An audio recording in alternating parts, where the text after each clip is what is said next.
ताजा टीवी के सागर मंथन कार्यक्रम में आप सबका स्वागत है। आज हम परिचर्चा कर रहे हैं आखिर क्या दे गया भारत को 2024 का साल। जाहिर है कि 2024 वर्ष का अवसान सन्निकट है और इस 2024 के वर्ष में आर्थिक क्षेत्र में भारत को क्या उपलब्धियां हुई, कहाँ किन मामलों में हम सफल हुए, कहाँ पर हमको आशातीत सफलता मिली और हमारी क्या चुनौतियां रही और उन चुनौतियों का हमने कैसे मुकाबला किया, और साथ ही इसके आधार पर अगला साल आपको कैसा लग रहा है। ये दो तीन बातें हम करेंगे आर्थिक क्षेत्र से संबंधित, और इसके लिए हमने तीन महत्वपूर्ण व्यक्तियों को आमंत्रित किया है अपने स्टूडियो में। सबसे पहले मैं आपसे उनका परिचय कराऊं, उनको आपके सामने रूबरू करूं। दाईं ओर बैठे श्री धनपत राम अग्रवाल जी, जो भारतीय जनता पार्टी पश्चिम बंगाल की इकोनॉमिक सेल के चेयरमैन हैं, साथ ही स्वदेशी जागरण मंच के अखिल भारतीय सह संयोजक भी। उनके पास ही बैठे हैं senior chartered accountant Shri Anoop Kumar Loharuka ji, और अंत में बैठी है श्रीमती जोयिता बसु, जो सेंट जेवियर्स स्कूल में इकोनॉमिक की टीचर है, आर्थिक विषय को पढ़ाती हैं। आइए हम अपने बात की शुरुआत श्री धनपत राम अग्रवाल जी से करते हैं। धनपत राम जी, आपका बहुत बहुत स्वागत है। 2024 का वर्ष अब समाप्त हो गया करीब करीब। इस वर्ष में जो मेरे पास में थोड़े से आंकड़े हैं, मैं आपको बता देता हूं। 2024 में वित्तीय वर्ष में 8.2% की प्रभावशाली जीडीपी की वृद्धि हुई, और ये वृद्धि इसलिए हुई कि घरेलू मांग हमारी अच्छी थी, सरकारी पहल काफी मजबूत थी और निर्यात में भी कुछ वृद्धि हुई। इन सब के कारण यहाँ का जो जीडीपी था 8.2% वित्तीय वर्ष में वृद्धि हुई। विदेशी मुद्रा का भंडार 600 अरब डॉलर के आसपास रहा। उपभोक्ताओं का विश्वास लौटा, परिवारों में खर्चों में वृद्धि हुई, कृषि की इनकम में भी वृद्धि बताई गई है। इंफ्रास्ट्रक्चर में गवर्नमेंट ने बहुत बड़ा इन्वेस्टमेंट किया, जिसके कारण पूरे आर्थिक स्थिति में काफी सुधार आया। जीएसटी कलेक्शन भी इस वर्ष में औसतन पर महीना हर महीना 1.7 लाख करोड़ रुपए था, काफी अच्छा रहा। आयात और निर्यात के आंकड़ों में भी सकारात्मक सुधार हुआ। लेकिन इन सब के बावजूद महंगाई भी काफी उछाल मारा, और महंगाई में जो वृद्धि हुई उससे आम आदमी बड़ा संतप्त रहा, उनको बड़ी मुश्किलें बढ़ गई। ऐसा क्यों हुआ? जब सारी चीजें अच्छी जा रही थी तो आम आदमी का रोजगार या बेरोजगारी का बढ़ना, आम आदमी महंगाई से आदमी त्रस्त, इसलिए कई जगह आंदोलन हुए, खेती किसानों ने भी आंदोलन किया, आदि आदि कई चीजें हुई। इन सब के बावजूद तो आज हमें ये बातचीत करनी है कि सारी चीजों के बावजूद जो आर्थिक चुनौतियां थी, उन सब के बावजूद हमारे देश में महंगाई, जो आम आदमी जो सबसे ज्यादा समझता चीज को, उसके लिए बाकी कुछ स्टैटिस्टिक्स का कोई मतलब नहीं है। उनका एक ही मतलब है आलू प्याज का क्या रेट रहा, रोजगारी में क्या फर्क पड़ा, किसानों को उसको पैसा मिला कि नहीं मिला, आदि आदि। इस पर हम बातचीत करेंगे। श्री धनपत राम अग्रवाल जी, ये आपके सामने मैंने कुछ सवाल रखे हैं। मैं उम्मीद करता हूं कि आप अपने वक्तव्य में जो आज देंगे उसमें इन सब को समेटेंगे। श्री धनपत राम अग्रवाल। धन्यवाद नेवर जी। आज की इस परिचर्चा में भाग लेने के लिए मुझे आपने जो अवसर दिया है उसके लिए मैं आभारी हूं, और ताजा टीवी के दर्शकों के प्रति भी मेरा आभार। और साथ ही साथ अब चूँकि हम लोग 2024 के अंतिम पड़ाव पर हैं, इसलिए कुछ ही दिनों में 2025 का नया साल भी आरंभ होने वाला है, तो उसके लिए भी जो है अग्रिम सभी को शुभकामनाएं। आपने अभी जो इस चर्चा का विषय बताया कि 2024 में भारत की आर्थिक उपलब्धियां क्या रही, और साथ ही साथ क्या इस तरह की चैलेंजेस हमारे सामने हैं या क्या असुविधाएं आर्थिक जगत में रही आम आदमी के लिए, विशेष करके इन सब विषय पर मुझे आपने कहा है कुछ कहने के लिए।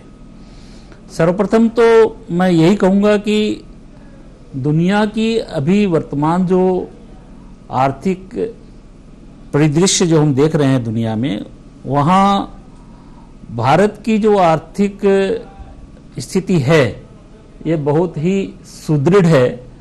और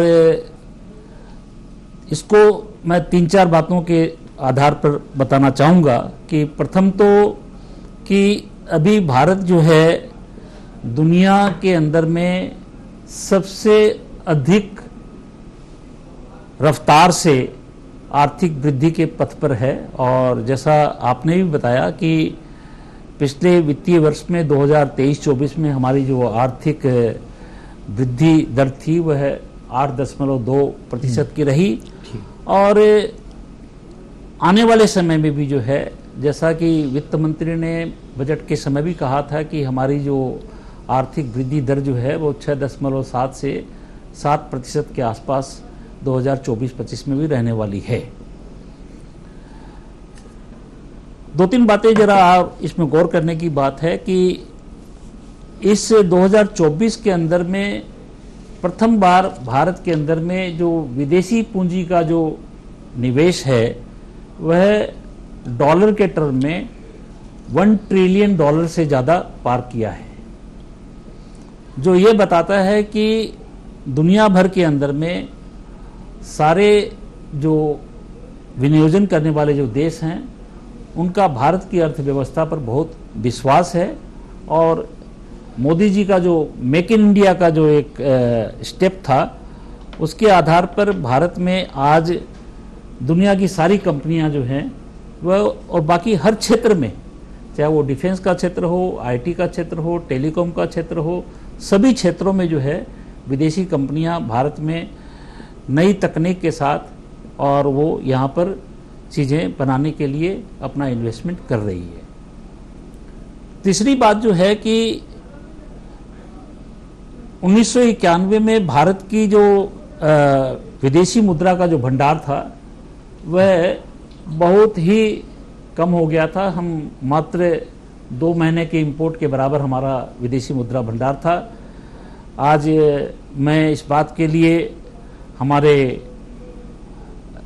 स्वर्गीय प्रधानमंत्री जो रहे हुए डॉक्टर मनमोहन सिंह थे और उस समय वो वित्त मंत्री रहे, उनकी दूरदर्शिता कहिए, चाहे उनकी अपनी आर्थिक दृष्टि कहिए, he was a person of outstanding ability. और उन्होंने जो है इकोनॉमिक्स और पॉलिटिक्स दोनों जगत में जो है भारत के लिए एक नया कीर्तिमान स्थापित किया था। आज वो हमारे बीच में नहीं रहे। हम उनके प्रति, उनके परिवार के प्रति अपनी श्रद्धांजलि भी अर्पित करते हैं। किंतु साथ ही साथ मैं ये बताना चाहता हूं कि 1991 के बाद में जो आर्थिक नीतियां ली गई और आज जो हमारी आर्थिक स्थिति है उसमें हमारा all time record high foreign exchange reserve है $700 बिलियन का। तो उस दृष्टि से अगर देखा जाए तो आज हमारे देश के अंदर में जो करंट अकाउंट डेफिसिट है वह भी मात्र 1.1% है। और हमारे देश में जो फॉरेन डायरेक्ट इन्वेस्टमेंट जो आ रहा है वो अच्छी एक आर्थिक मजबूती को इंडिकेट करता है। जहाँ तक आपने महंगाई के बारे में बताया, तो महंगाई के 2 कंपोनेंट होते हैं। एक हमारा डोमेस्टिक कंपोनेंट है और एक जो है इंपोर्टेड कंपोनेंट है। और हमारे देश में चूंकि हम हमारी जो पेट्रोल है या डीजल है, जो एक बहुत एक इम्पोर्टेंट ऊर्जा का साधन है ऑटोमोबाइल्स के लिए और एनर्जी के लिए, उसका 80% हम बाहर से इंपोर्ट करते हैं। और इधर जो जियोपॉलिटिकल जो सिचुएशन रही, विशेष करके यूक्रेन और रशिया वार के बाद, और उसके बाद साथ ही साथ इजराइल और ये जो पैलेस्टीनियन का जो युद्ध चल रहा है, इससे तमाम जियोपॉलिटिकल जो सिचुएशन जो एक अनसर्टेनिटी की आई हुई है, उससे तेलों के दाम जो है पिछले वित्तीय वर्ष में बहुत ज़्यादा बढ़े, जिसके कारण से उसका कैस्केडिंग इम्पैक्ट जो है महंगाई पर गिरता है। तो एक तो है डोमेस्टिक, क्योंकि आपने कहा कि एक विरोधाभास सा दिख रहा है कि एक तरफ तो हमारी आर्थिक वृद्धि दर अच्छी हो रही है, हमारे देश के अंदर में बाकी सारे पॉजिटिव फैक्टर्स हैं, उसके बावजूद भी महंगाई क्यों हो रही है? तो महंगाई के दो कंपोनेंट है, एक इम्पोर्टेड कंपोनेंट है और एक जो है आपका डोमेस्टिक कंपोनेंट है। तो ये जो महंगाई अभी जो आप जो देख रहे हैं ये भी कंट्रोलेबल है, क्योंकि रिजर्व बैंक ऑफ इंडिया ने जो है अपनी मॉनेटरी पॉलिसी के द्वारा इंटरेस्ट रेट को जिस रूप में पिछले 3 वर्षों से जैसे रखा है, और इसकी बार बार डिमांड भी हो रही है कि भी अब इन्फ्लेशन चूंकि काफ़ी हद तक कंट्रोल में आ गया है, क्योंकि इन्फ्लेशन कोविड के पीरियड में बढ़ना चालू हुआ था और उसके बाद जो है जियोपॉलिटिकल सिचुएशन के आधार पर तेलों के दाम के बढ़ोतरी के कारण से अब कुछ हद तक तेलों के दाम भी थोड़े से कंट्रोल में आए हैं, और बाकी जियोपॉलिटिकल सिचुएशन भी एक प्रकार से लगता है कि आने वाले दिनों में थोड़ी सी ठीक हो जाएगी। तो मैं समझता हूँ महंगाई पर सरकार नियंत्रण कर पाएगी, और रिजर्व बैंक ने अपना हार्डकोर इन्फ्लेशन जो है एवरेज में 5% से ज़्यादा नहीं जाने दिया है। रिटेल इन्फ्लेशन, फूड इन्फ्लेशन ये सीजनल भी होता है, इसके कारण से कभी कभी महंगाई ज़्यादा होती है, किंतु उसमें भी जो है एक मेरे ख्याल से आने वाले दिनों में कंट्रोल हो जाएगा। और जो 2-3 बातें हैं इसके साथ साथ वो ये समझने की है कि 2024 में जो भी आर्थिक प्रगति हुई है और जिससे हमारे देश में जो एक स्टेबिलिटी हम देख रहे हैं और इसके जो अच्छे परिणाम हैं, उसमें हम ये पाते हैं कि देश के अंदर में पिछले 10 साल में मोदी जी के नेतृत्व में जिस तरह से आर्थिक नीतियाँ ली गई है, तो करीब करीब 25 करोड़ लोग जो हैं गरीबी रेखा से ऊपर आए हैं। तो अनएम्प्लॉयमेंट भी मैं ये समझता हूँ कि चूंकि इतने जॉब्स क्रिएट हो रहे हैं, हमारे यहाँ स्टार्टअप्स करीब 1.5 लाख के आसपास स्टार्टअप्स आए हैं और यूनिकॉर्न भी काफ़ी हुए हैं देश के अंदर में, ज्ञान विज्ञान के क्षेत्र में भी काफ़ी तरक्की हो रही है। तो कुल मिलाकर के मैं समझता हूँ कि 2-3 जो मुख्य समस्याएं देश के सामने जो होती है, महंगाई पर नियंत्रण रहना चाहिए, गरीबों के लिए ज़्यादा ज़्यादा इस तरह की स्कीम्स रहनी चाहिए ताकि जो है गरीब लोग जो हैं, तो उसमें भी सरकार ने जो है करीब 80 करोड़ लोगों के लिए जो है मुफ्त में भोजन की उपलब्धता करने से, क्योंकि कोविड में एक काफ़ी सबसे बड़ी जो परेशानी हुई थी ये साधारण लोगों को जो गाँव में रहते हैं उनके लिए हुई थी। तो उनके लिए आवश्यक हो गया था कि उनके लिए एक इस तरह की व्यवस्था की जाए। तो सरकार ने जो व्यवस्थाएं ली है, उनके लिए फ्री हाउसिंग की व्यवस्था है, उनके लिए टॉयलेट की व्यवस्था है, उनके लिए और बाकी जो चीज़ें जो उनके गांव में होनी चाहिए, बिजली के कहिए, गैस के कहिए, तो इत्यादि के होने के कारण से साधारण आदमी भी जो है वह इस आर्थिक प्रगति का लाभ उठा रहा है।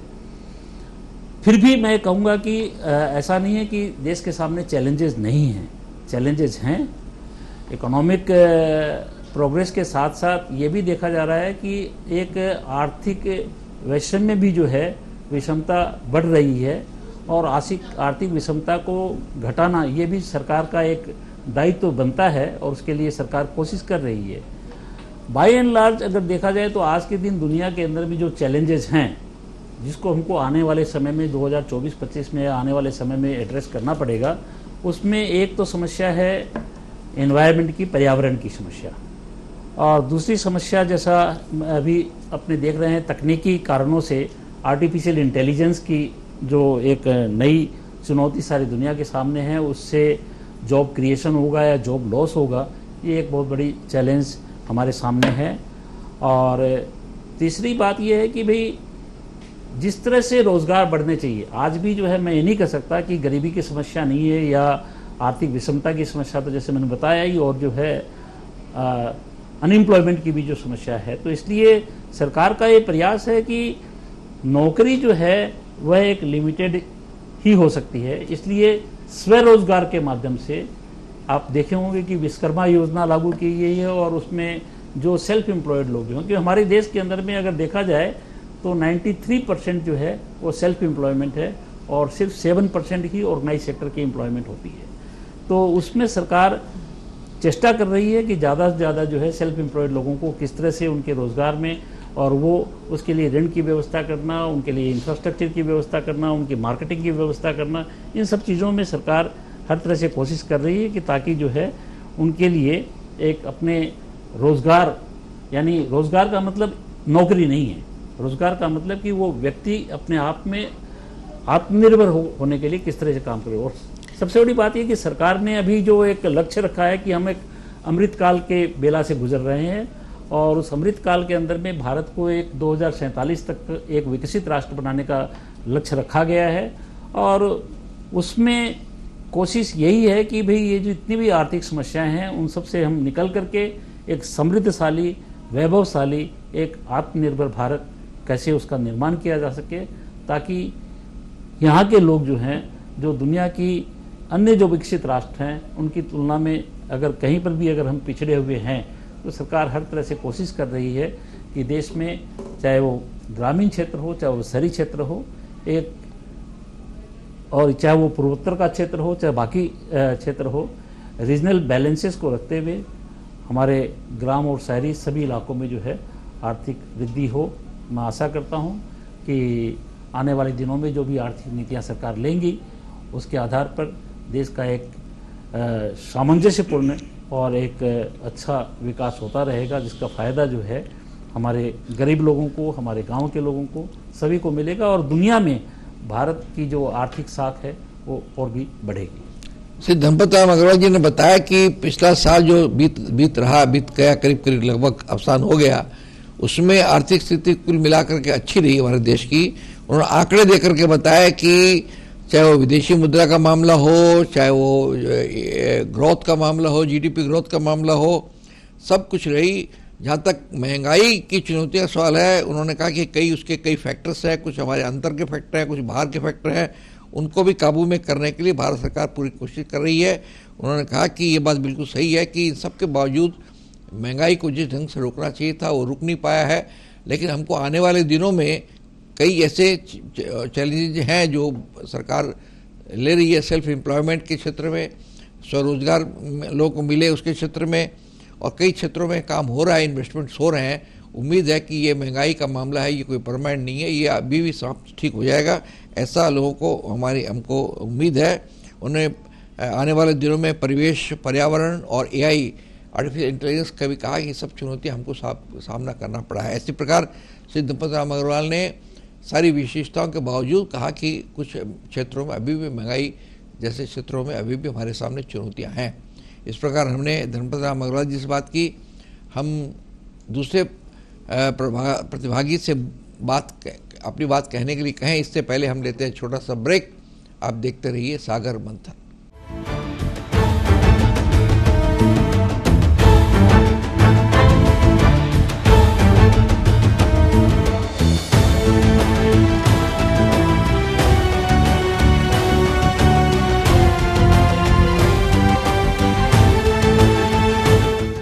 ताजा टीवी के सागर मंथन कार्यक्रम में फिर आपका स्वागत है। हम परिचर्चा कर रहे हैं आखिर क्या दे गया बीता हुआ साल 2024। और अभी ब्रेक में जाने के पहले श्री धनपत राम अग्रवाल जी जो एक अर्थशास्त्री हैं, उन्होंने कई बातें रखी, किस प्रकार भारत की इकोनॉमी सुदृढ़ हुई है, कई सेक्टर में हम बेहतर कर रहे हैं। कोविड के बाद कई चैलेंजेज हुए, इनको हमने मीटअप किया, और कई स्थितियाँ विदेशी युद्ध वगैरह के कारण जो हमको आशातीत सफलता मिलनी चाहिए आर्थिक, वो हमको नहीं मिल पाई, उसके बहुत से कारण, इंटरनेशनल फैक्टर्स भी बताए उन्होंने। आइए बात करते हैं हमसे अनूप लोहारुका जी से। लोहारुका जी, आपको बहुत स्वागत है। आप चार्टर्ड अकाउंटेंट हैं। नेचुरली आपका ये काम है कि आप सारी चीज़ों को रखते हुए आप अपने रिमार्क देते हैं। किसी भी कॉर्पोरेट कंपनी में उसकी जो बैलेंस शीट होती है उसको आप एज इट इज़ रख देते हैं सबके सामने, और उसमें सुधार के जो भी कंपनी का जो सुधार है या कुछ भी उसके बारे में अपनी राय भी साथ में दे देते हैं आपके वो। इस प्रकार आपका जॉब है। भारत की अर्थव्यवस्था के बारे में जैसे धनपत राम जी ने काफ़ी बातें बताई, हमारी ग्रोथ अच्छी हुई है, हमारी विदेश मुद्रा का स्थिति भी बेहतर हुई है, हमारे इंफ्रास्ट्रक्चर में इन्वेस्टमेंट भी काफ़ी हुए हैं, स्वरोजगार भी बढ़ा है, सब कुछ बढ़ा है। लेकिन बावजूद महंगाई का जो है जिस ढंग से कंट्रोल हमको होना चाहिए था उसका नहीं, उसके उनका कारण ही बताए। लोहारुका जी, आप एज ए चार्टर्ड अकाउंटेंट क्या बोलना चाहेंगे भारत की इकोनॉमी 2024 वर्ष के लिए? सबसे पहले मैं धन्यवाद देना चाहता हूं विशांबर जी नेवर जी को, जिन्होंने इस कार्यक्रम में हमको आमंत्रित किया है, और जितने भी ताज़ा टीवी के श्रोतागण हैं उनको भी मैं धन्यवाद देना चाहता हूं इस सागर मंथन कार्यक्रम में, जो एक बहुत ही महत्वपूर्ण विषय पर आज हम लोग चर्चा कर रहे हैं। भारत को क्या दे गया ये साल 2024। तो और हम सभी जानते हैं ये साल अभी एंड होने वाला है, तो सभी श्रोतागण और सभी को आने वाले साल के लिए एडवांस में बधाइयाँ। तो भारत ने 2024 में विभिन्न क्षेत्रों में कई डेवलपमेंट किए हैं और कई ऊंचाइयों को छुआ है। तो मैं सबसे पहले आर्थिक विकास के बारे में बोलना चाहूँगा। भारत का आर्थिक विकास की हम लोग बात करते हैं तो जीडीपी का क्वेश्चन आता है। भारत का कंटिन्यूअस 7% जीडीपी ग्रोथ ये इंडिकेट करता है कि भारतीय अर्थव्यवस्था बहुत तेजी से बढ़ रही है और इस दर्जे को भारत ने कायम रखा है। दूसरी बात, भारत वर्ल्ड में 5th लार्जेस्ट इकोनॉमी को है, जो 5th लार्जेस्ट इकोनॉमी की तरह लीड कर रहा है। उसके बाद मैं ये बोलना चाहूंगा कि भारत का जो मेक इन इंडिया और आत्मनिर्भर का कंसेप्ट भी इकोनॉमिक ग्रोथ में काफी कंट्रीब्यूट कर रहा है। इसके साथ साथ जब हम जीडीपी ग्रोथ की बात करते हैं तो हमारे माइंड में आंकड़े आते हैं। तो जब आंकड़े की बात करते हैं तो सबसे पहले जीएसटी का आंकड़ा देखा जाए। जीएसटी का कलेक्शंस, रिकॉर्ड कलेक्शन जीएसटी का 2024 में आया है। एवरेज औसतन कलेक्शंस जीएसटी का 2024 में 1.70 लाख करोड़ से है। अब ये कलेक्शंस न्यू नॉर्मल हो गया है। जीएसटी का ये कलेक्शंस अपने को ये इंडिकेट कर रहा है स्ट्रॉन्ग कंजम्पशंस और स्ट्रॉन्ग टैक्स एडमिनिस्ट्रेशंस, इसको इंडिकेट करता है। और जीएसटी आज के दिन में इकोनॉमिक डेवलपमेंट का इंपॉर्टेंट पिलर है और जीएसटी का contributions day by day increase हो रहा है, जो इकोनॉमिक ग्रोथ को इंडिकेट करता है। अब हम लोग टैक्स की बात करते हैं, डायरेक्ट टैक्स की। आप डायरेक्ट टैक्स में एडवांस टैक्स के फिगर ले लीजिए। 2024 में एडवांस टैक्स के फिगर में भी काफ़ी ग्रोथ हुआ है। ये डायरेक्ट इंडिकेट है कि अगर एडवांस टैक्स के फिगर में ग्रोथ हो रही है तो इकोनॉमिक कंपनियां अच्छी परफॉर्म कर रही है और इसमें काफ़ी ग्रोथ हो रहा है। तो ये भी अपने इकोनॉमिक डेवलपमेंट की तरफ जाता है। इनकम टैक्स रिटर्न के आंकड़े 31 जुलाई तक देखे जाएं तो 7.28 करोड़ आईटीआर फाइल हुए हैं। इसका मतलब ये है कि लोग इसमें काफी पार्टिसिपेट कर रहे हैं और कंप्लायंस के लिए इसमें वो पूरा कंप्लायंस कर रहे हैं। और इसके साथ गवर्नमेंट ने टैक्स एडमिनिस्ट्रेशंस में भी आज के दिन में फेसलेस असेसमेंट में काफी जोर दिया है, जो कि टैक्स एडमिनिस्ट्रेशंस को काफी स्ट्रॉन्ग करता है।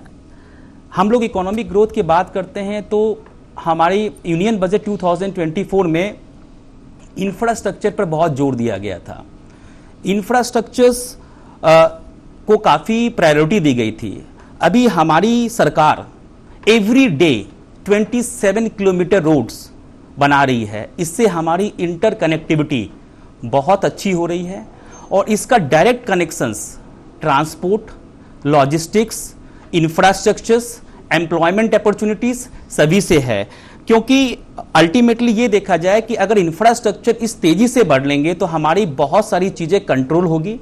और इसके साथ साथ गवर्नमेंट ने टैप वाटर जो होता है उसको 79% हाउस होल्ड पॉपुलेशंस के पास पहुंचाया है, जो कि एक बहुत अच्छा डेवलपमेंट है। हम लोग अगर रेलवे स्टेशन की बात करते हैं तो 2024 में 550 प्लस रेलवे स्टेशन को रीडेवलपमेंट किया गया है, जो भी बहुत अच्छी इंडिकेटर्स है। अब लोग एफडीआई की बात करते हैं या एक्सपोर्ट की बात करते हैं। भारत का एक्सपोर्ट 2024 में $800 बिलियन टच कर गया है और इसके साथ साथ अपना जो एफडीआई का इन्वेस्टमेंट्स है जो अभी $1000 बिलियन टच कर गया है, जो ये इंडिकेट कर रहा है कि फॉरेन फंड हमारे पास आ रहे हैं। दूसरी कंट्री हमारे में इन्वेस्टमेंट करने में काफ़ी इंटरेस्टेड है, जो कि एक बहुत प्रोग्रेस साइन को इंडिकेट करता है, ग्लोबलाइजेशन को इंडिकेट करता है। अब इकोनॉमिक डेवलपमेंट की जब बात करते हैं तो डिजिटल इकोनॉमी सामने में आती है। डिजिटल इकोनॉमी का असर हम लोग को चारों तरफ देखने को मिल रहा है। चाहे हम टैक्स एडमिनिस्ट्रेशन की बात करें, चाहे हम बैंक की बात करें, चाहे हम ट्रांजैक्शन की बात करें, डिजिटल इकोनॉमी का असर हम लोग को चारों तरफ देखने को मिल रहा है। और 2024 में 16.5 बिलियन यूपीआई ट्रांजैक्शंस हुए हैं, जो कि हिस्टोरिकल थिंग्स है यूपीआई ट्रांजैक्शंस का होना।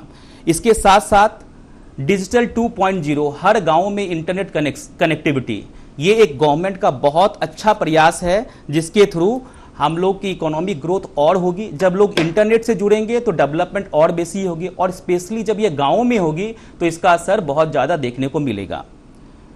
इसके साथ में स्टॉक मार्केट में टच करना चाहता हूं। स्टॉक मार्केट ने 2024 में न्यू हाइट को टच किया है। अगर स्टॉक मार्केट परफॉर्मेंस अच्छा कर रहा है, आपके अर्निंग पर शेयर इंक्रीज हो रहे हैं, रिजल्ट्स बहुत अच्छे हैं, तो ये इंडिकेट कर रहा है कि हमारी कंपनियां बहुत अच्छा परफॉर्मेंस कर रही है। जब कंपनी की परफॉर्मेंस बढ़िया है तो ये भी अपने इकोनॉमिक कंट्रीब्यूशंस में काफ़ी कंट्रीब्यूट करता है, जो कि हमारे लिए बहुत अच्छा साइन है। अगर इकोनॉमिक ग्रोथ में आप इंफ्रास्ट्रक्चर की बात कर लीजिए, जीडीपी ग्रोथ की बात कर लीजिए, डिजिटल इकोनॉमी की बात कर लीजिए, एफडीआई इन्वेस्टमेंट की बात कर लीजिए, या एक्सपोर्ट की बात कर लीजिए, तो चारों तरफ से अपने को यह दिख रहा है कि इकोनॉमिक ग्रोथ काफी अच्छा हो रहा है, और ये आने वाले दिनों में भी रहेगा। अब हम लोग वैज्ञानिक की बात करते हैं, तो हमारे वैज्ञानिकों ने चमत्कार कर दिखाया। हमारे वैज्ञानिकों ने चंद्रयान 3 सफलतापूर्वक मून पर लैंडिंग करके एक बहुत बड़ा चमत्कार किया है, और ये हमारे देश के लिए बहुत गर्व की बात है। हर बच्चा, हर छोटा बच्चा स्कूल में इसको सेलिब्रेट किया है, और ये बहुत बड़ी उपलब्धि भारत सरकार ने हासिल की है। और इसीलिए 23 अगस्त 2024 को राष्ट्रीय अंतरिक्ष दिवस सेलिब्रेशन किया गया है। तो हमारे वैज्ञानिक भी उतनी ही रफ्तार से काम कर रहे हैं। अगर हमारा साइंस आगे बढ़ेगा तो हमारा देश आगे बढ़ेगा। उसके बाद हम लोग रिन्यूएबल एनर्जी की बात करते हैं। Indian renewable energy as achieved 2000 gigawatt milestone in 2024, और क्लीन एनर्जी का जमाना अच्छा लगता है, ये स्लोगन है। तो ये गवर्नमेंट काफी फोकस दे रही है क्लीन एनर्जी पर, जिससे कि गवर्नमेंट इसको काफी इंप्लीमेंट किया जाए। हम लोग डिफेंस सेक्टर की बात करते हैं। डिफेंस सेक्टर्स का में भी काफ़ी अच्छा हुआ है। इसमें रिकॉर्ड प्रोडक्शंस 1,27,000 करोड़ हैं, जो कि काफ़ी अच्छा है। अब बात आती है हमारे एमएसएमई सेक्टर्स की। तो अगर एमएसएमई सेक्टर को देखा जाए तो गवर्नमेंट ने क्या हो रहा था, मुद्रा लोन बोल के एक स्कीम थी जिसकी लिमिट 10 लाख रुपीज़ थी, तो उसको उन्होंने गवर्नमेंट ने 20 लाख रुपीज़ कर दिया 2024 में। इससे क्या होगा, स्मॉल व्यापारी को बिजनेस करने में काफ़ी हेल्प मिलेगा, और ये काफ़ी अच्छा रहेगा। तो देखा जाए तो, और दूसरी बात क्या है कि अगर हम लोग रिकॉर्ड्स की बात करते हैं तो भारतवर्ष ने गिनीज बुक में 60 वर्ल्ड रिकॉर्ड्स 2024 में हासिल किए हैं, जो अपने आप में एक बहुत बड़ी उपलब्धि है। तो स्पोर्ट्स की बात करें तो स्पोर्ट्स में भी हमारे T20 वर्ल्ड कप में भारत ने काफ़ी अच्छा परफॉर्मेंस किया और जीत हासिल की। उसके साथ अपने इसमें नीरज चोपड़ा ने भी हमारे ओलंपिक्स में पदक लिया। तो ओवरऑल स्पोर्ट्स में भी काफ़ी अच्छी डेवलपमेंट है और भारत काफ़ी अच्छा कर रहा है। गवर्नमेंट की एक योजना है आयुष्मान भारत। इस आयुष्मान भारत को गवर्नमेंट ने 2024 में 6 करोड़ सीनियर सिटीजन को एक्सटेंड किया है, जिसकी उम्र 70 ईयर्स या एबव है, इस बेनिफिट का एडवांटेज उठा सकते हैं। और इससे 5 lakh up to 5 lakh free medical health का बेनिफिट लोगों को मिलेगा। तो ओवरऑल देखा जाए तो गवर्नमेंट हर तरफ से काफ़ी अच्छा डेवलपमेंट्स और काफ़ी अच्छा कर रही है। अब बात आती है इन्फ्लेशंस की। तो इन्फ्लेशन में गवर्नमेंट, ये एक बहुत बड़ा चैलेंज है, but even the government is trying. मेरा ये मानना है कि मेक इन इंडिया कंसेप्ट जो डोमेस्टिक प्रोडक्ट को बढ़ावा दे रहा है, वो काफ़ी हद तक इस चीज़ को सॉल्व करेगा।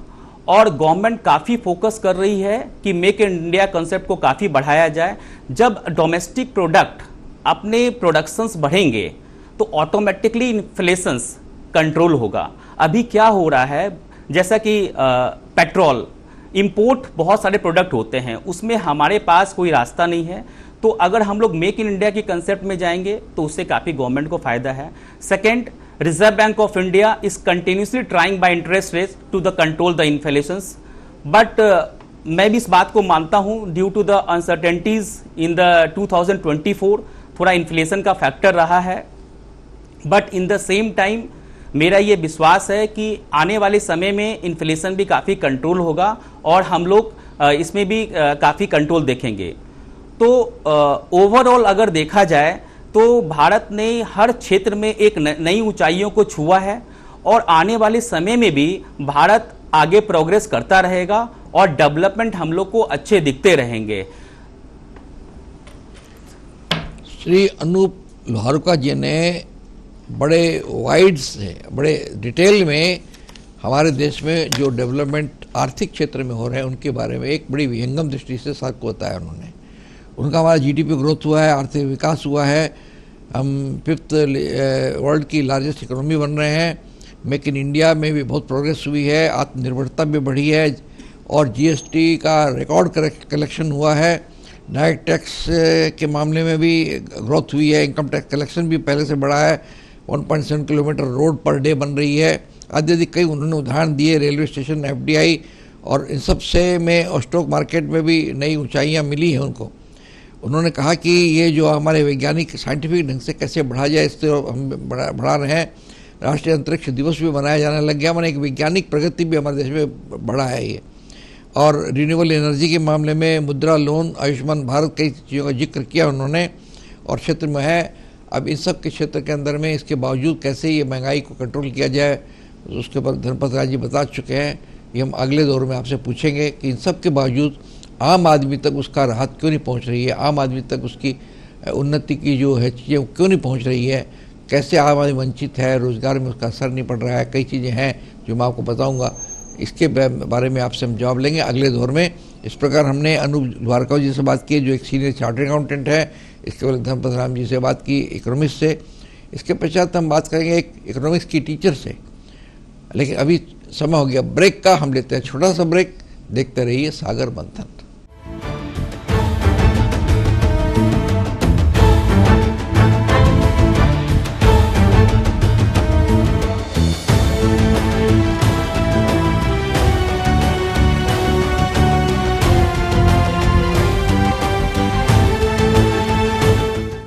ताजा टीवी के सागर मंथन कार्यक्रम में फिर आपका स्वागत है। हम परिचर्चा कर रहे हैं कि आर्थिक स्थिति में भारत को क्या दे गया 2024 या 2024 में भारत में आर्थिक स्थिति कैसी रही, क्या डेवलपमेंट हुए, कहाँ हम आगे बढ़े, कहाँ हम पीछे हटे, उन सब पर हम लोग बातचीत की है 2024 पर। और अब हम बात करते हैं जोईता बसु से, जिनके बारे में कहा कि वो इकोनॉमिक्स की टीचर है संजीव स्कूल में।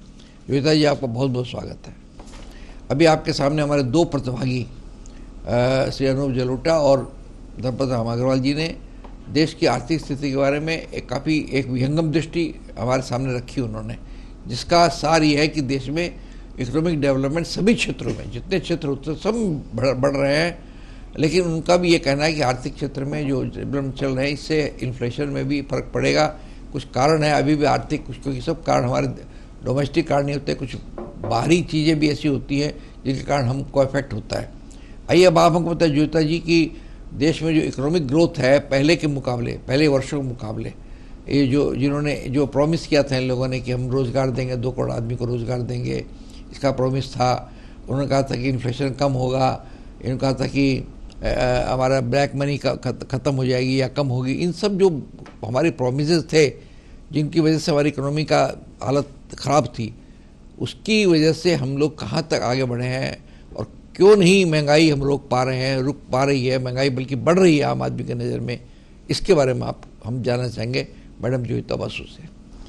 नेवर जी, सब प्रतिभागियों शुरू करते हैं आपको धन्यवाद देके। तो हम वो छोड़ के जगजीत सिंह का एक बहुत ही चुनिंदा नज़म थोड़ा उससे शुरू कर रही हूँ और वो है ये जो बीते हुए साल 2024 के लिए है। तुम चले जाओगे तो सोचेंगे, तुम चले जाओगे तो सोचेंगे, हमने क्या खोया हमने क्या पाया। बिल्कुल यही हाल है अपना। आज जो हम लोग डिस्कशन का मुद्दे जो बैठे हम लोग चर्चा करने के लिए कि 2024 ने हम लोगों को क्या दिया, हम लोगों का आशा क्या था, हम लोगों को क्या मिला और क्या मिलना चाहिए था, ये बात है। अभी जब हम लोग बात कर रहे हैं तो एक दोनों से हमने सुना, धनपत जी ने बोला, अनूप जी ने बोला, तो मुझे लग रहा है कि एकदम सुनहरा एक देश भारत, वो कुछ गाना था ना, सोने की चिड़िया बैठती है, वैसा कुछ एक सीन मेरे सामने लग रहा है कि आपका स्टूडियो से निकलेंगे तो रास्ता एकदम सोने से एकदम भरा हुआ होगा, कोई भी कुछ नहीं करने से भी सब कुछ मिल जाएगा, ऐसा हाल नहीं है। अचीवमेंट्स है, क्या क्या अचीवमेंट्स है आपको बोलते हैं। हम लोग हाई स्पीड ट्रेन जो मिला है वंदे भारत, उसका अभी भी प्रॉब्लम्स है, लेकिन फिर भी मिला है। बुलेट ट्रेन्स का भी बात चल रहा है, क्योंकि अपना जो पटरी है ना, वो अभी तक उतना उसका स्ट्रेंथ नहीं है कि वो 200 किलोमीटर या 280 किलोमीटर वेग पे वो ट्रेन को उस पर चलाया जा सके। लेकिन लाइंस चेंज करके अगर कर सकते हैं, वो ट्रैक चेंज करके, तो वो हो सकता है। ये चांद पे चंद्रयान का जो ये बोला है, ये भी एक बोलने वाला बात है। हालांकि ये नॉर्थ साउथ चांद का 2 दिशा है, बोल रहे कि जिस दिशा पे भारत ने लैंड किया है उस दिशा पे वैसे ही खाली जगह था, कोई बात नहीं था। दूसरा जिसमें मारामारी है उसमें भारत ने लैंड नहीं किया, ठीक है, फिर भी वो लैंडिंग किया है। आप अपने कलकत्ता शहर के सोच लीजिए, हम लोग कभी सोचा भी नहीं था कि गंगा के नीचे से हम लोग मेट्रो ले जा सकते हैं। जापान में सुने थे, हम लोग देखा नहीं है, लेकिन कोलकाता में कोलकाता और हावड़ा को जोड़ सकेगा गंगा के नीचे से मेट्रो, ये हम सुने नहीं थे। अभी देख रहे हैं, अभी लोग चल रहे हैं उसमें। अब हावड़ा से पोर्ट, मतलब खिदिरपुर पोर्ट तक एक ट्रक का टनल बनाया जा रहा है, वो भी अंडर वाटर बनाया जा रहा है, जैसे कि कोलकाता के अंदर ट्रक्स नहीं घुस सके, बड़ा बड़ा ट्रक उसी से सीधा खिदिरपुर पोर्ट जाए। इंफ्रास्ट्रक्चर में बहुत बड़ा चेंज है ये आप मुंबई से दुबई, ये भी अंडर वाटर रेल एक किया जा रहा है कि समुंदर के नीचे से टनल होगा जो मुंबई टू दुबई 2 घंटे में आप पहुंच सकोगे। ये बहुत बड़ा चेंजेस आ रहे हैं। हाईवेज कंस्ट्रक्शन हम लोग देख रहे हैं, नेशनल हाईवेज अथॉरिटीज सारे स्टेट में, हमने कर्नाटका में देखा, तमिलनाडु में देखा, वेस्ट बंगाल में देख रहे हैं, जहां भी विजिट कर रहे हैं हाईवेज में बहुत बड़ा कंस्ट्रक्शन चल रहा है और उसको चौड़ा कर दिया, 6 लेन किया जा रहा है। जमीन को लेके कहीं कहीं प्रॉब्लम्स होता है, जमीन जब आप लेते हो तो ये सब प्रॉब्लम्स रहेगा आपका। ओलंपिक्स का तो बात मनु बेकर से लेके नीरज चोपड़ा से लेके, ये सब हम लोगों का अचीवमेंट्स है, सच में अचीवमेंट्स है। लेकिन फेलियर्स कहाँ हैं? हम लोग जो बोल रहे हैं ना, ये जो इन्फ्लेशन, ये इन्फ्लेशन नहीं है, ये है स्टैगफ्लेशन। इंडिया जो फेस कर रहा है वो है स्टैगफ्लेशन। वो क्या होता है? Stagnation as well as inflation. Stagnation क्यों बोल रहे हैं हम लोग बोल रहे हैं जीडीपी ग्रोथ हुआ है। जीडीपी ग्रोथ अगर होता है मतलब आपका प्रोडक्शन बढ़ा है आपका देश में। अगर प्रोडक्शन बढ़ता है मतलब सप्लाई बढ़ा है। सप्लाई अगर बढ़ता है फिर आपका भाव कैसे चढ़ता है, आपका मूल्य वृद्धि कैसे हो रहा है, आपका ये महंगाई कैसे हो रहा है। महंगाई हो रहा है मतलब आपका शॉर्टेज ऑफ सप्लाई, मतलब आपका प्रोडक्शन उतना ऊंचा नहीं है जो डिमांड आपका देश में है।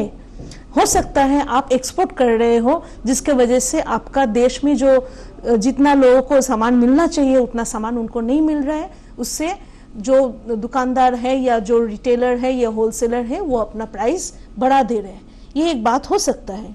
आपका टैक्सेशन का पॉलिसी आप देख लीजिए, आपका टैक्सेशन का कोई एक स्ट्रक्चर नहीं है। दिन ब दिन, कल तक परसों तक नया नया स्कीम का टैक्सेशन आ रहा है। जो आपने समझ लीजिए कि आप इनकम कर रहे हो तो आपको इनकम टैक्स देना पड़ता है, ठीक है। एक इनकम टैक्स हो गया, उसके बाद आपको डिस्पोजेबल इनकम रह गया, मतलब जो इनकम आप खर्च कर सकते हो। हम एकदम सिर्फ इकोनॉमिक्स के दिशा से नहीं बोल रहे, हम एक हाउसवाइफ या एक लेडी के हिसाब से भी बोल रहे हैं ये बात। जो पैसा रह गया उसको आप खर्च करते हो, वो खर्चा पे भी आपको टैक्स देना पड़ रहा है, ठीक है। तो वो खर्चा पे जब आप टैक्स दे रहे हो मतलब ये जीएसटी जो अनूप जी ने बोल रहा था, जीएसटी बढ़ेगा क्योंकि आप पक्का बिल ले रहे हो, जीएसटी आपको देना पड़ेगा, ये भी बात सही है। अब जैसे आप जीएसटी दे रहे हो, आप खरीदारी पे जीएसटी दे रहे हो और उसके बाद आप जब उसी चीज को बाद में बेचोगे फिर से आपको बोला जा रहा है कि उस पर आप टैक्स दो। मतलब आप कितने बार टैक्स दोगे? एक ही इनकम से आप कितने बार टैक्स दोगे? आपका जन्म हो रहा है टैक्स से, आपका मृत्यु तक आप टैक्स का चक्कर में फंसे रहोगे। मतलब आपका जो रोजगार करने का जो इच्छा है, the very fact that you want to earn money, ये आप में नहीं रहेगा। बहुत सारा लोग प्रमोशन नहीं लेते क्योंकि वो ऊपर का टैक्स ब्रैकेट में चला जाएगा। ऊपर का टैक्स ब्रैकेट में मतलब 30% का टैक्स ब्रैकेट में चला जाएंगे। तो ये सब ये जो सोचना पड़ेगा, आपका टैक्स स्ट्रक्चर ऐसा होना चाहिए जो लोगों को काम करने के लिए उज्जीवित करे। ऐसा नहीं कि घर बैठे बस पैसा, जो धनपत जी बोल रहे थे कि हम सरकार ने इतना लोगों को खाना खिलाया, इतना लोगों को घर दिलाया, इतना लोगों को टॉयलेट दिलाया। सुनिए, एक बात सही है, कोई भीख मांगने के लिए नहीं है, किसी को भीख नहीं चाहिए। जिन लोगों के पास क्षमता है, जिसके पास वो स्ट्रेंथ है, वो काम करना चाहते हैं, उसको आप रोजगार दीजिए। वो स्वरोजगार हो या कोई कंपनी में हो या गवर्नमेंट जॉब्स जनरेट कीजिए, कुछ भी करके उस पे काम, उसको काम पे लगाइए। जैसे आप एम्प्लॉयमेंट जनरेट करेंगे, सेल्फ एम्प्लॉयमेंट हो या employed by some other organisation, तभी आपका ये काम करके उसको जब तनख्वाह मिलेगा वो ठीक रहेगा। क्योंकि आप घर बैठे जब भी किसी को कुछ देते रहोगे ना, उसका आदत हो जाएगा कि कभी हमको कुछ काम नहीं करना पड़ेगा, सरकार हमारा सब कुछ देख लेगा। ये टेंडेंसी बहुत ही गलत टेंडेंसी है, उसका काम करने का पूरा इच्छा खत्म हो जाता है इससे। फिर आप बोल रहे मेक इन इंडिया, आप बोल रहे स्टार्टअप्स बहुत आ गए, एमएसएमईज बहुत आ गए। 5000 स्टार्टअप्स वाइंड अप कर गया है। एमएसएमई में उनका बहुत सारा उनका प्रॉब्लम्स आ रहा है, एमएसएमई रन करने में वो फंड्स कलेक्ट नहीं कर पा रहे, एमएसएमई नहीं चला पा रहे।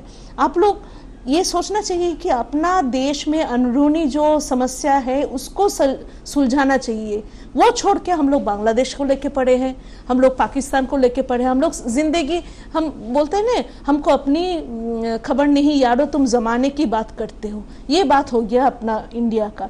वो अपना छोड़ के बाकी देशों को ऐसा दादागिरी, ये बहुत गलत बात है। बांग्लादेश एक स्वतंत्र एक कंट्री है, सॉवरेन है, वो उसका अपना विषय है, वो किसको चूज करेगा अपना प्रधानमंत्री बोल के या कुछ भी करके। उसका जो कोई भी उसका स्वामी जी अरेस्ट हुआ था, वो क्या चिन्मय कृष्णदास या कुछ, तो उनका वो है बांग्लादेशी रेसिडेंट पहला दफा।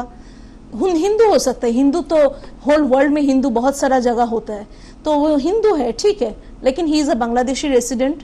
ही उनको इस्कॉन से निकाला गया है क्योंकि वो चाइल्ड अब्यूज किए थे, उसके ऊपर चार्जेस लगे हुए हैं, इसलिए इस्कॉन ने उनको निकाल दिया। वो इस्कॉन का कोई पार्ट नहीं है।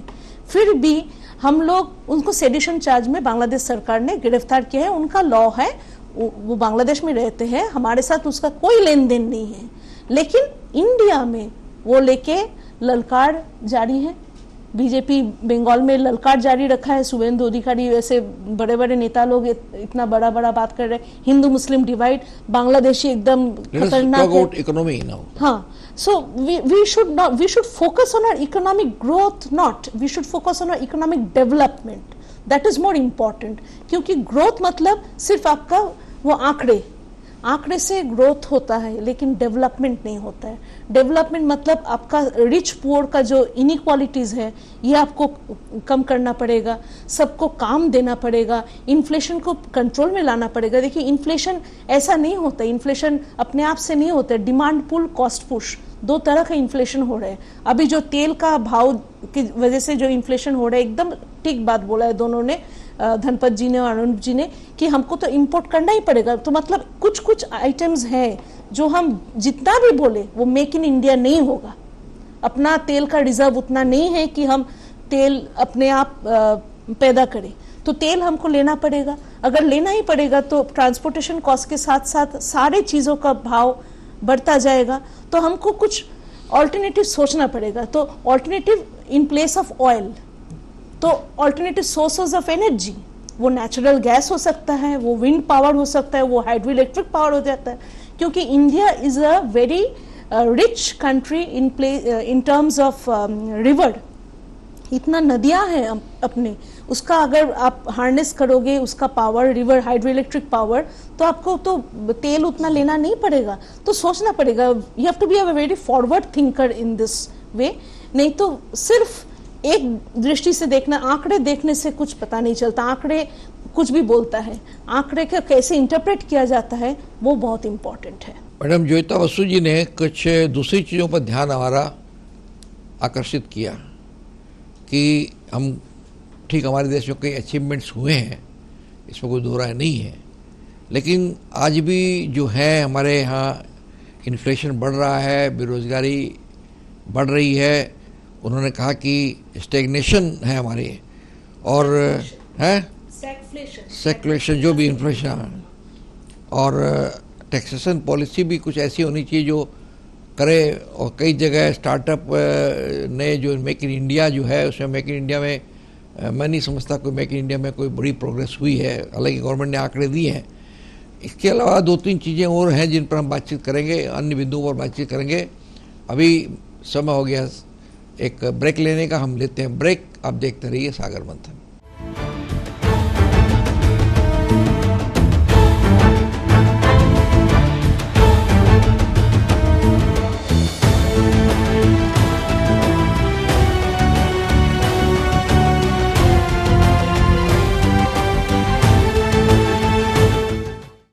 ताजा टीवी के सागर मंथन कार्यक्रम में फिर आपका स्वागत है। हम परिचर्चा कर रहे हैं क्या दे गया 2024 का वर्ष भारत को।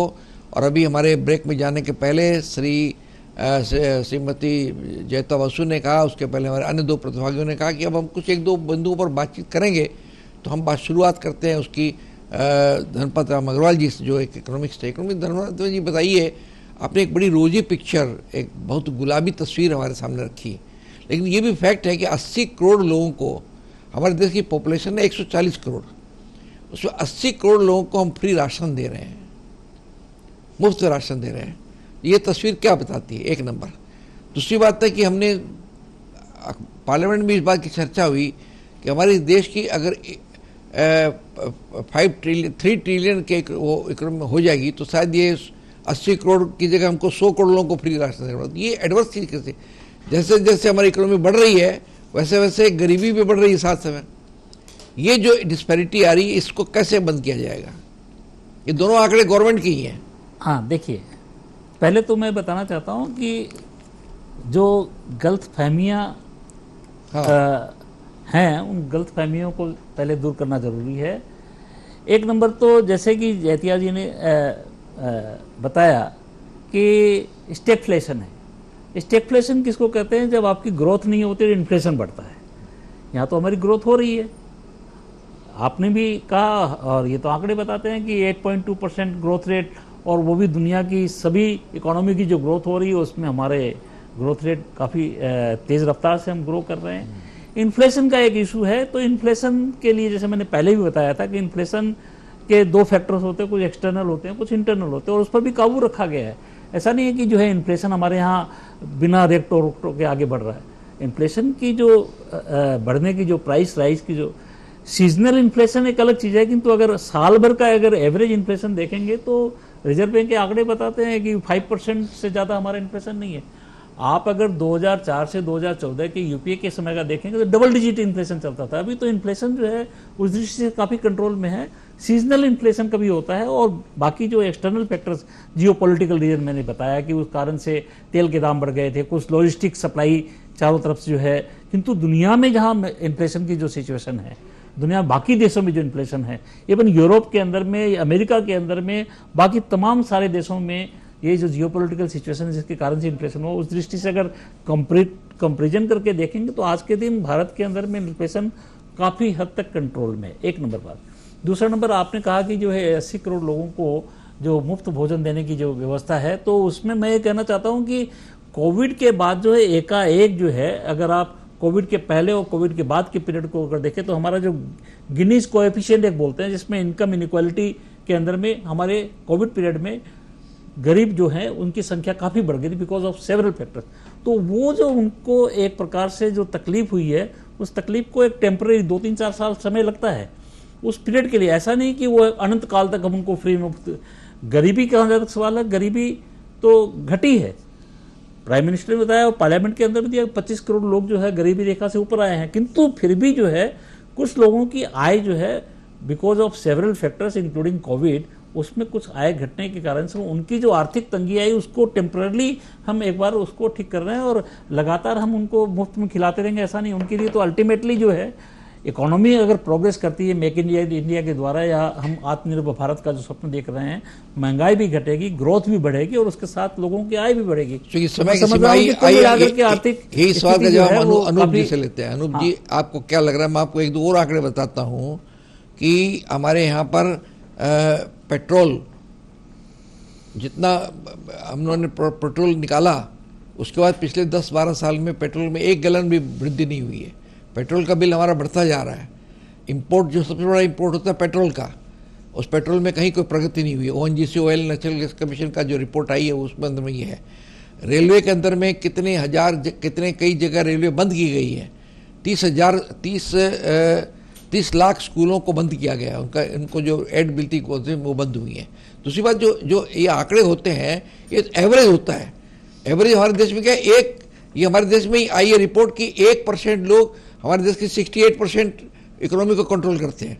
तो अगर एवरेज देखिएगा तो एवरेज में तो भारत एकदम सुखी देश है, लेकिन एक जो सुख है वो एक सेक्शन तक ही सीमित है।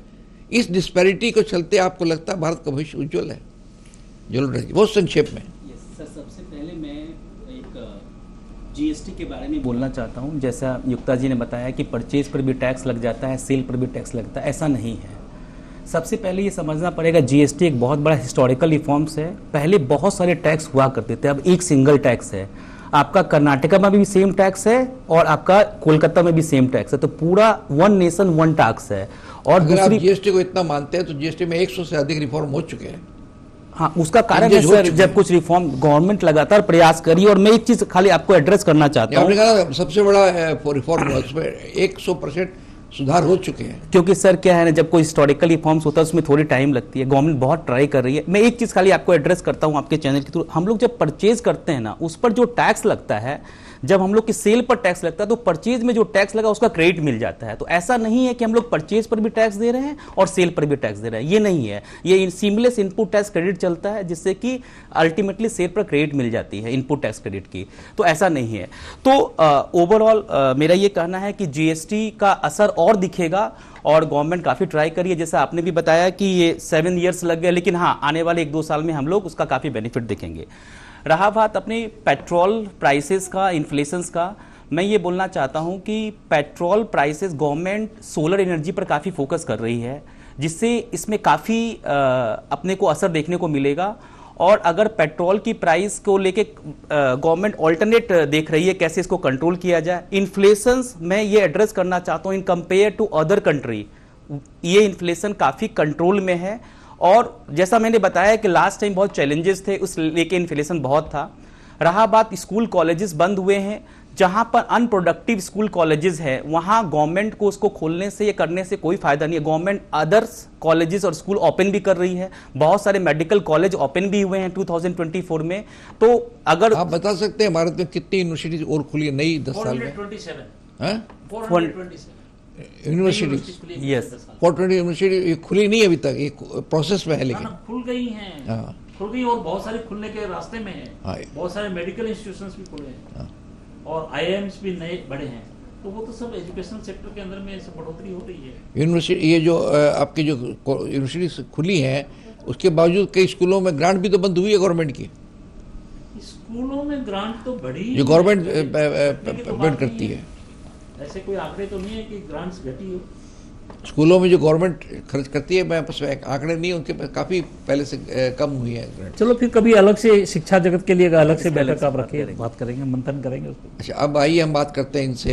ज्योति जी अभी बताइए कि हमारे देश में जो इकोनॉमी है, आप उसने कई आपने माइनस पॉइंट बताए, तो आपको कौन सा पीरियड लगता है कि अभी डॉक्टर मनमोहन सिंह का देहांत हुआ है, तो आपको कौन सा पीरियड हमारे देश का लगता है कि उस वक्त एक हमारे पास में गोल्डन अपॉर्चुनिटी आई थी जो आज के कंपैरिजन कर सकते हैं? संक्षेप में बताइए हमको। एकदम सीधा बात बोलते हैं, 91 में जो हम लोग इकोनॉमिक क्राइसिस फेस किए थे, तब Manmohan Singh being a western economist, उन्होंने जो लिबरलाइजेशन, प्राइवेटाइजेशन, ग्लोबलाइजेशन का जो मुद्दा लिए थे वो एकदम ठीक मुद्दा था, क्योंकि उससे पहले हम लोग रशिया, USSR का एक गठबंधन में थे कि किसी से कोई संपर्क नहीं रखेंगे, एकदम अपना देश अपना चलाएंगे, ऐसा एक कंपार्टमेंटलाइज्ड व्यू था। उससे हम लोग निकल आए, ग्लोबल मार्केट में आ गए। लेकिन ग्लोबल मार्केट के में आने के साथ साथ अपना ट्रेडिशनल जो मैन्युफैक्चरिंग सेक्टर उसको बहुत मजबूत होना जरूरी था कि वो compete कर सके इंटरनेशनल मार्केट में, अपना प्रोडक्ट रीजनेबल प्राइस में इंटरनेशनल मार्केट में हम लोग compete कर सके। इसलिए मनमोहन सिंह का वो पीरियड अगर चलता अच्छे से तो बहुत बढ़िया रहता। लेकिन दुख की बात यह है कि यूपीए गवर्नमेंट फॉर्म करना पड़ा, कांग्रेस ने अकेले गवर्नमेंट फॉर्म नहीं कर पा। तो यूपीए गवर्नमेंट के होने के वजह से क्या हो रहा है, कोalition गवर्नमेंट में आपको सबको लेके चलना पड़ता है। ये प्रॉब्लम उनको पीछे रुकवा दिया। अटल बिहारी वाजपेयी का टाइम भी हम भी बोलेंगे, क्योंकि जो गोल्डन क्वाड्रिलैटरल रास्ते का जो इतना बढ़िया माने पूरा इंडिया में जो रास्ते का जो संस्कार हुआ है हाईवेज का, वो उन्हीं का दान है, उन्होंने शुरू किया है। तो ये कुछ कुछ पीरियड्स हैं, आप एक पीरियड को नहीं पकड़ सकते हैं। कुछ कुछ अच्छा ही किसी में है जो पकड़ के आपको देखना पड़ेगा कि सुनहरे समय क्या है।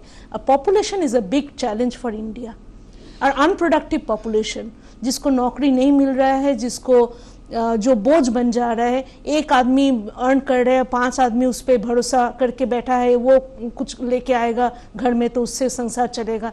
ये बहुत ही प्रॉब्लमैटिक है और डेवलपमेंट में फोकस करना पड़ेगा। सिर्फ ग्रोथ को लेके चलेंगे तो कभी देश आगे नहीं जाएगा, और डोल पॉलिटिक्स बंद करना चाहिए। आखिर क्या देश को दे गया 2024 का साल, इस विषय पर हमारे तीनों प्रतिभागियों ने, श्री धर्मपत राम अग्रवाल, श्री अनूप कुमार लोहारुका सीए, श्रीमती जोयिता बसु ने काफ़ी अच्छी विवेचना दी, काफ़ी कई आंकड़े हमारे सामने रखे और कई अच्छा ढंग से विश्लेषण किया।